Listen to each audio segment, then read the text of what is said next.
Bleak House by Charles Dickens, Chapter 62, Another Discovery. I had not the courage to see anyone that night. I had not even the courage to see myself, for I was afraid that my tears might a little reproach me. I went up to my room in the dark, and prayed in the dark, and lay down in the dark to sleep. I had no need of any light to read my guardian's letter by, for I knew it by heart. I took it from the place where I kept it, and repeated its contents, and went to sleep with it on my pillow. I was up very early in the morning, and called Charlie to come for a walk.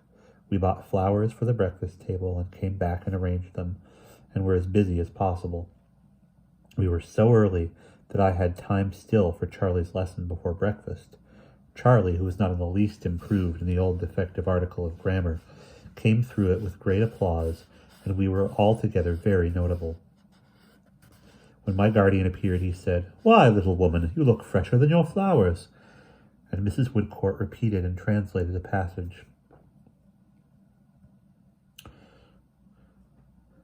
From the Mule in Willenwood, expressive of my being like a mountain with the sun upon it.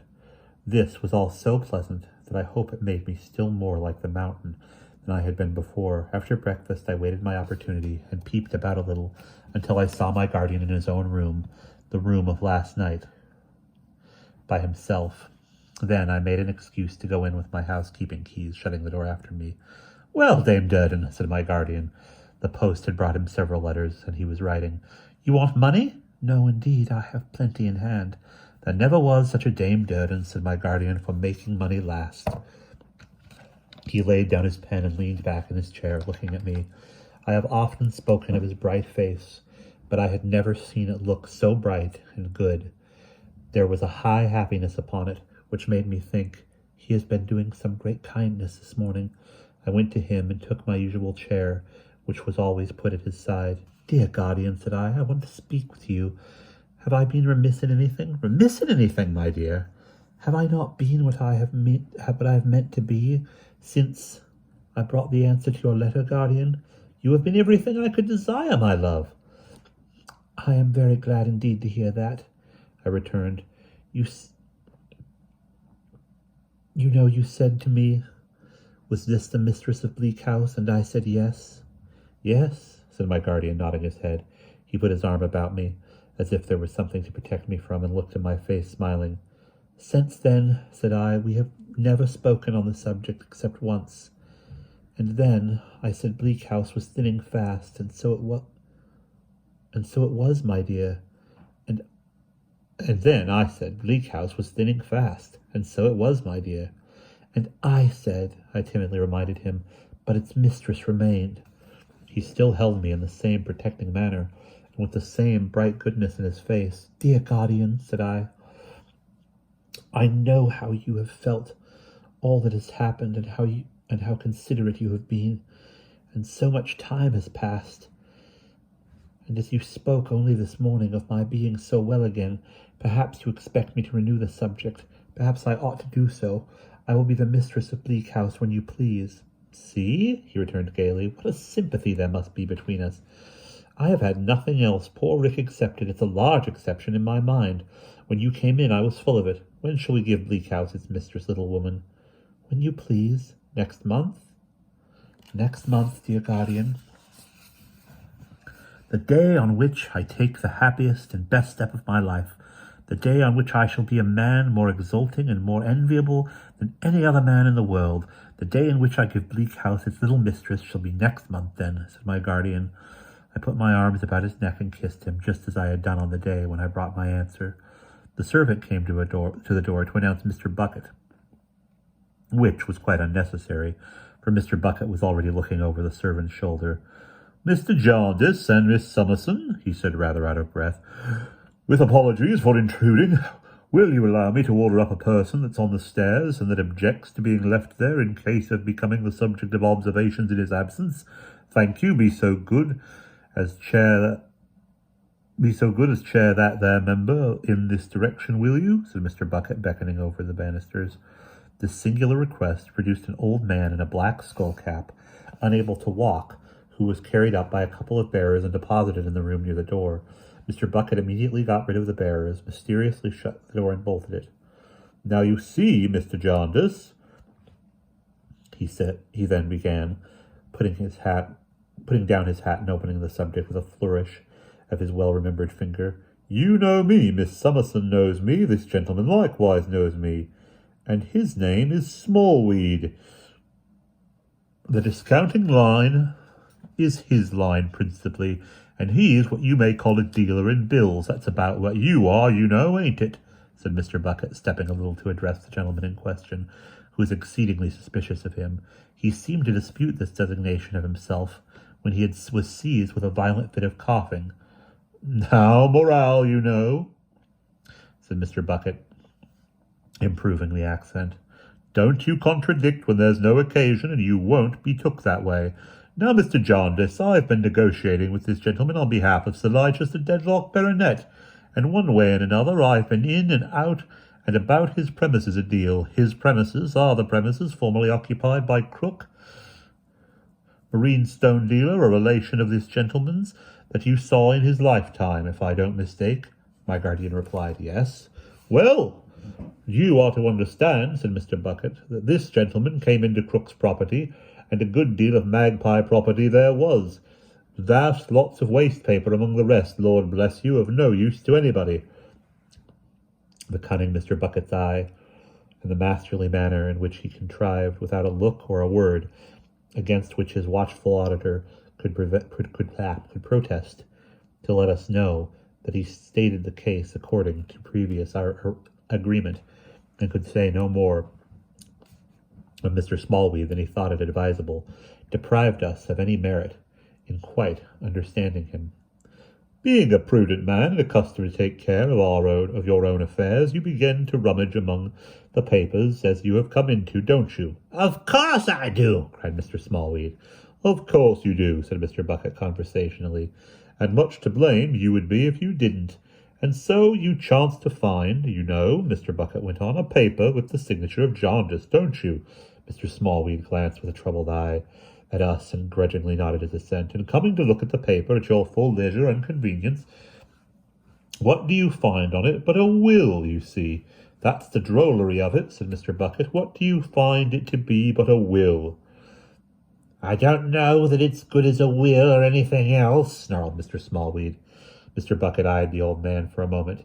He had slipped and shrunk down in his chair into a mere bundle, as if he were much disposed to pounce upon him. Nevertheless, he continued to bend over him with the same agreeable air.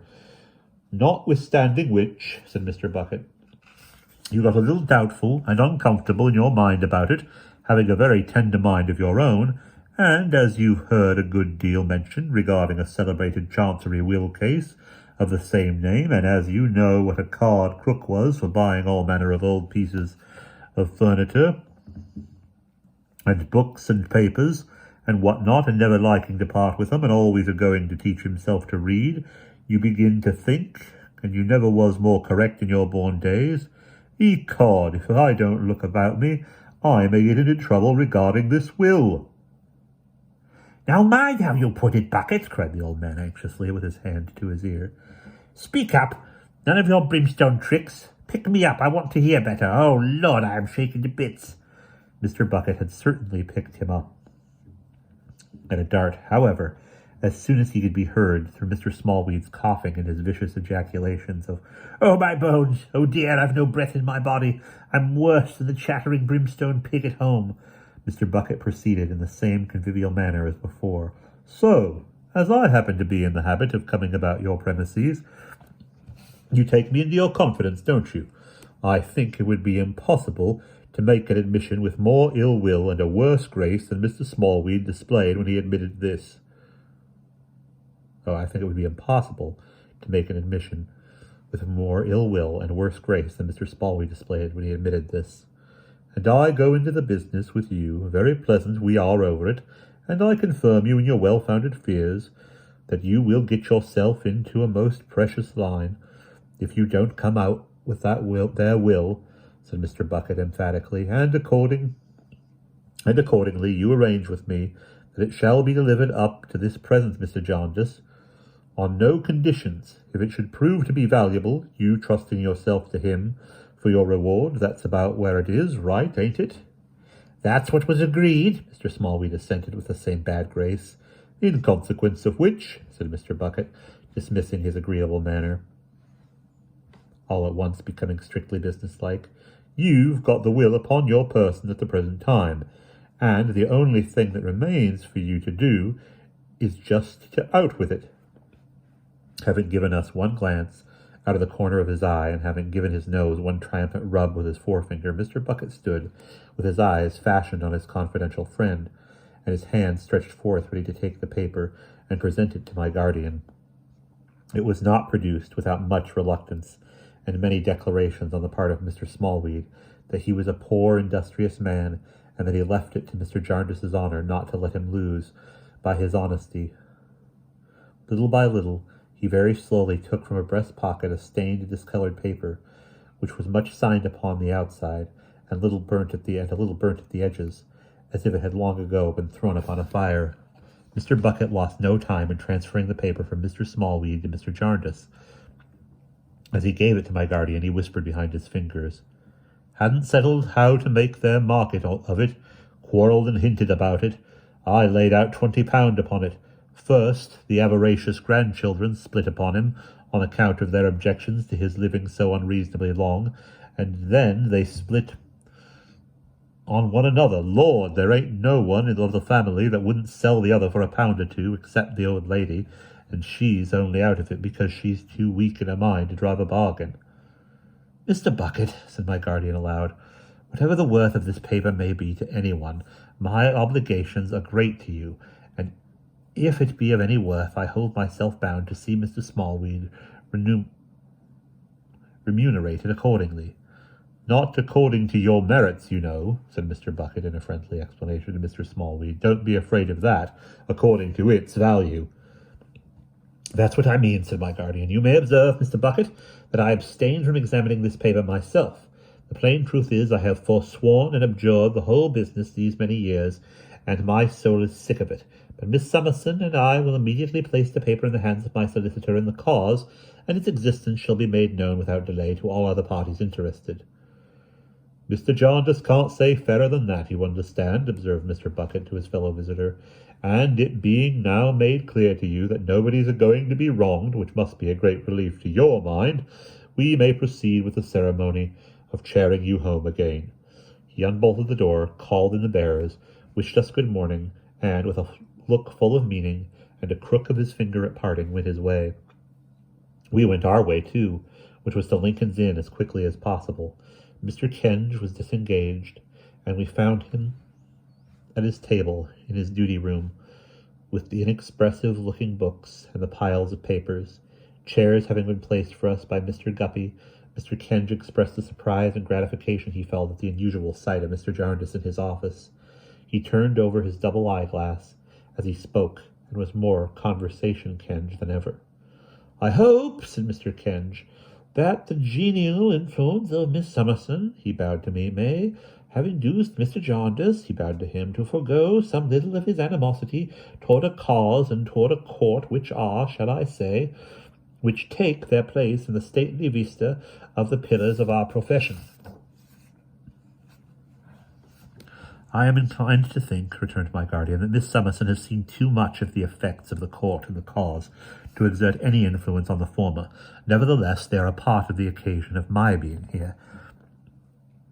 Mr. Kenge, before I lay this paper on your desk and have done with it, let me tell you how it has come into my hands." He did so, shortly and distinctly. "It could not, sir," said Mr. Kenge, "have been stated more plainly, and to the purpose of it had been a cause at law."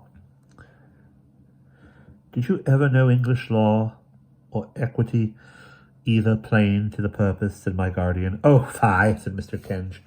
At first, he had not seemed to attach much importance to the paper, but when he saw it, he appeared more interested, and when he had opened and read a little of it through his eyeglass, he became amazed. "Mr. Jarndyce," he said, "have you perused this?" "Not I," returned my guardian. "But, dear sir," said Mr. Kenge, "it is a will of latter date than any in the suit. It appears to be all in the testator's handwriting. It is duly executed and attested, and even if intended to be cancelled, it might possibly be supposed to be denoted by these fine marks." It is not cancelled. Here it is, a perfect instrument. Well, said my guardian, what is that to me? Mr. Guppy, cried Mr. Kenge, raising his voice. Mr. Voles of Simon's Inn, my compliments. Jaundice and Jaundice, glad to speak with him. Mr. Guppy disappeared. You ask me what it is to you, Mr. Jaundice. If you had perused this document, you would have seen that it reduces your interest considerably, though still leaving it a very handsome one. Still leaving it a very handsome one, said Mr. Kenge, waving his hand persuasively and blandly. You would further have seen that the interests of Mr. Richard Carstone and Miss Ada Clare, now Mrs. Richard Carstone, are very materially advanced by it. Kenge, said my guardian, if all the flourishing wealth that the suit brought into this vile court of chancery would fall to my two young cousins, I should be well contented. But do you ask me to believe that any good is to come of Jaundice and Jaundice? Oh, really, Mr. Jaundice, prejudice, prejudice, my dear sir. This is a very great country, a very great country. Its system of equity is a very great system, a very great system. Really, really. My guardian said no more, and Mr. Voles arrived. He was modestly impressed by Mr. Kenge's professional eminence. How do you do, Mr. Voles? Will you be so good as to take a chair here by me and look over this paper? Mr. Voles did as he was asked and seemed to read in every word. He was not excited by it, but he was not excited by anything. When he had well examined it, he retired with Mr. Kenge to a window and spoke to him at some length. When they had finished, they came back to Mr. Kenge's table and spoke aloud. Well, but this is a very remarkable document, Mr. Voles, said Mr. Kenge. Mr. Voles said, Very much so. And a very important document, Mr. Voles, said Mr. Kenge. Again, Mr. Voles said, Very much so.